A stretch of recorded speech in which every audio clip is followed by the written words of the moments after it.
Mr. Speaker. Mr. Speaker, it's very sad that the security operation is now done in a manner that wants to divide the people of Laikipia.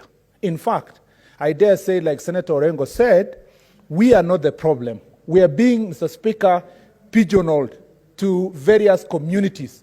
So that, Mr. Speaker, we come back to the floor of this House and say, you know, I speak for the farmers, I speak for the pastoralists, I speak for this community, I speak for the other community. We speak here on behalf of all the people of Laikipia.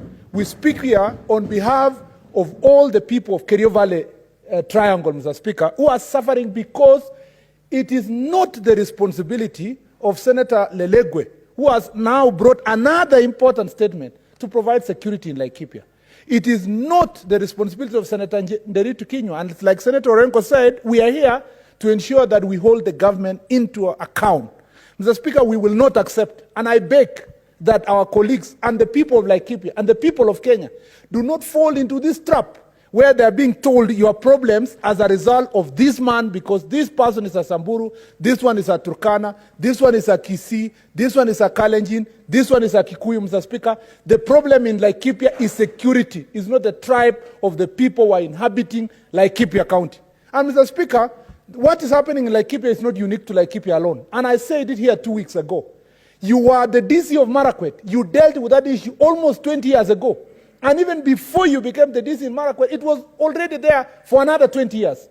The problem of Kerio Valley is a persistent problem that was there when President Jomo Kenyatta was the president. If you read the history and the story of the Ngoroko, Mr. Speaker, you know that this cattle rustling problem has been bedeviling the people of Kerio Valley from West Pokot to Turkana, Mr. Speaker, to Elgeyo Marakwet, to Baringo, to Samburu. That whole belt, Mr. Speaker, of Kerio Valley region has faced this problem for more than 50 years.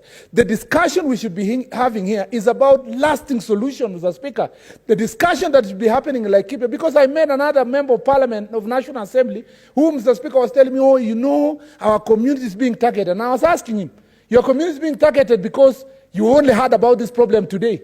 But when 2017, when we went to Laikipia, Mr. Speaker, with the Deputy President and with the Minister of the Interior, with the County Commissioner, Mr. Speaker, in fact, we were in a big meeting, Mr. Speaker, where we launched the NPR, National Police Reservist, both in Laikipia, Mr. Speaker, up to Turkana, through Baringo, West Pokot.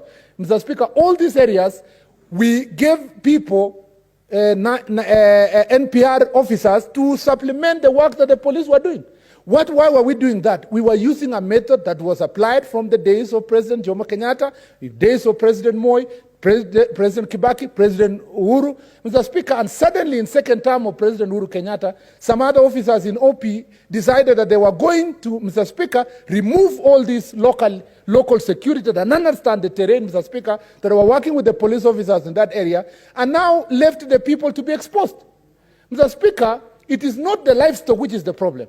It is not, Mr. Speaker, the communities which are the problem. The problem in Laikipia is the government inability to provide security for people in Laikipia, for people in Baringo, Elgeyo Marakwet, Turkana, West Pokot, and Baringo to live in peace, Mr. Speaker. If you go to Baringo County, it's not only the Tugens who are there. There are various, Mr. Speaker, first clans of the Tugen community in Baringo. But you also add there are Pokots, there are James, Mr. Speaker, there are Kikuyus, there are people from all tribes in Baringo. The same to Elgeyo Marakwet County. So you cannot, Mr. Speaker, now pigeonhole this issue to this community versus the other one. And I really think that there is a hand, Mr. Speaker, within the current administration that wants to use the Laikipia situation to divide people into communities so that Senator Lelekwe here will come and disagree with Senator Kinyua, Mr. Speaker, and fight each other and say it is this pastoralism versus the farmers and so forth. This statement from Senator Lelekwe is a timely, good statement that speaks to the issues without dichotomizing, Mr. Speaker, us versus them. And Mr. Speaker, Senator Lelekwe is asking very important questions. Why would security kill livestock?